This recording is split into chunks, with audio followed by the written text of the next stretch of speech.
एखाद्याची नीच मानसिकता बघायची असेल तर जरांगे पाटलांच्या हॉस्पिटलच्या पोस्ट खालील कमेंट वाचा. या कमेंट नाहीत, विष आहेत. जरांगे पाटलाला नेमका कोणता आजार झालाय? व्हायरल पेक्षा सत्य महत्वाचं आणि अफवांपेक्षा पुरावे महत्वाचे. नमस्कार, मी खंडू डोईफोडे. जाणून घेऊयात पडद्यामागचं सत्य नेमकं काय आहे. काल मनोज जरांगे पाटील यांना रात्री 10:30च्या दरम्यान गॅलेक्सी हॉस्पिटल छत्रपती संभाजीनगर येथे ॲडमिट केलं गेलं. जरांगे पाटलांची प्रकृती अस्वस्थ आहे. जरांगे पाटलांना नेमकं काय झालं हे तर आपण या व्हिडिओच्या माध्यमातून जाणून घेणार आहोतच, परंतु जरांगे पाटील ॲडमिट झाल्याची चर्चा सोशल मीडियाच्या माध्यमातून म्हणा किंवा इलेक्ट्रॉनिक्स मीडियाच्या माध्यमातून म्हणा महाराष्ट्राभर पोहोचली. अनेकांना अत्यंत वाईट वाटलं, परंतु जरांगे पाटील हॉस्पिटलमध्ये दाखल झाल्यानंतर काही जणांना मात्र खूप छान वाटलं, काही जणांना खूप गुदगुल्या झाल्या आणि काही जणांना आनंदही झाला.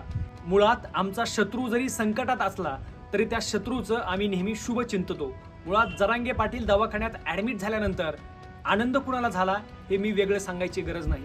मुळात अनेक न्यूज चॅनल्सच्या मी जरांगे पाटील हॉस्पिटलमध्ये दाखल अशा मथळ्याच्या बातम्या वाचत होतो, तेव्हा त्या बातम्यांच्या खाली ज्या कमेंट सेक्शन आहे त्या कमेंट सेक्शन जेव्हा आपण पाहतो त्यावेळेस त्या कमेंट सेक्शनमध्ये जरांगे पाटलांच्या बाबतीमध्ये जे विष भरलंय ना ते विष सगळं बाहेर निघालेलं आहे. मुळात जरांगे पाटील ॲडमिट झाल्यानंतर ज्यांना आनंद झालाय ना ते कमेंटमध्ये व्यक्त झालेत. एखादा माणूस विरोधक जरी असला तरी तो आजारी असेल, दवाखान्यात असेल तर त्याच्याप्रती आपल्या भावना काय असाव्यात. मला वाटतं आपण आपला शत्रू जरी दवाखान्यामध्ये गेला तर तो लवकर बरा व्हावा आणि लवकर ठणठणीत होऊन तो पुन्हा परतावा, अशाच चांगल्या भावना आपण व्यक्त करतो. मुळात जरांगे पाटलांच्या बाबतीमध्ये मात्र काही भावना ज्यांनी व्यक्त केलेल्या आहेत त्या भावना कमेंट सेक्शनच्या माध्यमातून मी तुम्हाला दाखवतो आहे. मुळात ह्या फक्त भावना नाहीत, हे विष आहे आणि हे जे विष पेरलंय ना तेच खऱ्या अर्थानं विघातक आहे, घातक आहे. एकीकडं जरांगे पाटलांनी चंद्रशेखर बावनकुळेंची नुसती मिमिक्री केली तर अनेकांना मिरच्या लागल्या, परंतु आज जरांगे पाटलांच्या बाबतीमध्ये ज्या कमेंट्स येत आहेत ना त्या कमेंट्स बघून आज जरांगे पाटलांच्या समर्थकांना काय वाटेल याची आपल्याला चिंता नाही.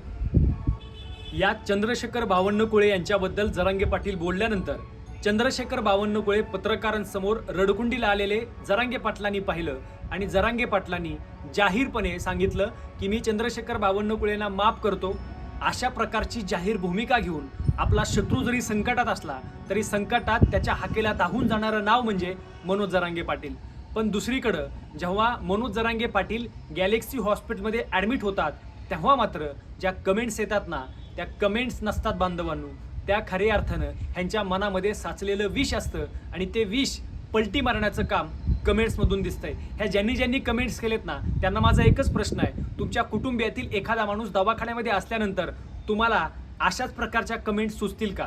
राजकारण असू द्या किंवा समाजकारण असू द्या, विरोध आणि विरोधक हे असतातच, पण विरोध आणि विरोधक कुठपर्यंत ठेवायचे हे सुद्धा महत्त्वाचं आहे. मुळात एक माणूस जर मरण यातना सोसत असेल, दवाखान्यामध्ये ॲडमिट होत असेल तर त्या ॲडमिटच्या रिॲक्शनबद्दल आपण कोणत्या कमेंट्स करतोय याचं सुद्धा आता आत्मपरीक्षण त्या कमेंट्स केलेल्यांनी करायला हवं. आणि आता अत्यंत महत्त्वाचा प्रश्न म्हणजे मनोज जरांगे पाटील गॅलेक्सी हॉस्पिटलमध्ये दाखल झाल्यानंतर डॉक्टर चावरे यांनी त्यांना ट्रीटमेंट द्यायला सुरुवात केलेली आहे. मनोज जरांगे पाटील यांच्यावरती जे त्यांनी उपचार केलेले आहेत आणि जे काही निरीक्षणं नोंदवलेली आहेत त्यामध्ये डॉक्टर चावरे असं म्हणतात की जरांगे पाटील यांना टायफॉईडची लक्षणं आहेत. मुळात सततचा प्रवास, धावपळ आणि जेवणाची अनियमितता याच्यामुळं जरांगे पाटलांची प्रकृती ढासळलेली आहे. हा माणूस 20-25 दिवस उपाशी राहू शकतो समाजासाठी. हा माणूस प्रचंड उन्हामध्ये आरक्षणासाठी आंदोलन उभा करू शकतो. या माणसानं शरीराची चालणी केली आहे समाजासाठी आणि हाच माणूस आज दवाखान्यामध्ये ॲडमिट झाल्यानंतर मराठा समाज त्यांच्याबद्दल अतिशय सहानुभूती व्यक्त करतोय, परंतु त्यांच्या विरोधामध्ये खऱ्या अर्थानं कमेंट्स करणाऱ्या लोकांना मला प्रश्न विचारायचा आहे की आपल्या कुटुंबातील सुद्धा अशी माणसं ॲडमिट असतात तेव्हा तुम्हाला आनंद होतो की दुःख होतं? बरं, दुःख ना होऊ द्या, किमान तुम्ही त्याच्यावरती व्यक्त होत असताना एक संवेदनशीलपणे व्यक्त होणं गरजेचं आहे. पण आज या माणसांची संवेदनशीलता हरवून गेलेली आहे.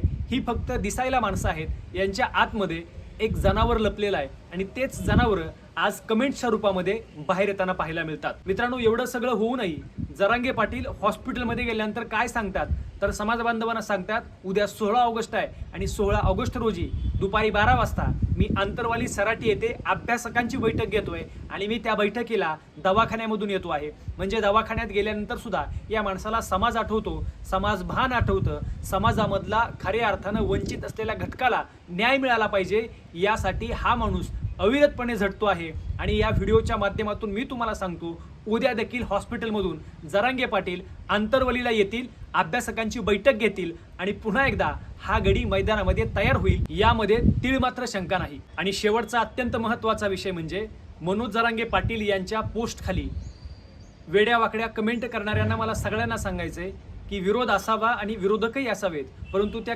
कमेंट्समध्ये मला वाटतं खऱ्या अर्थानं तुमच्या भावना तुम्ही व्यक्त करत असता. तुम्ही व्यक्त करू नका असं मी म्हणत नाही, परंतु त्या भावनामध्ये संवेदना सुद्धा असायला हव्यात.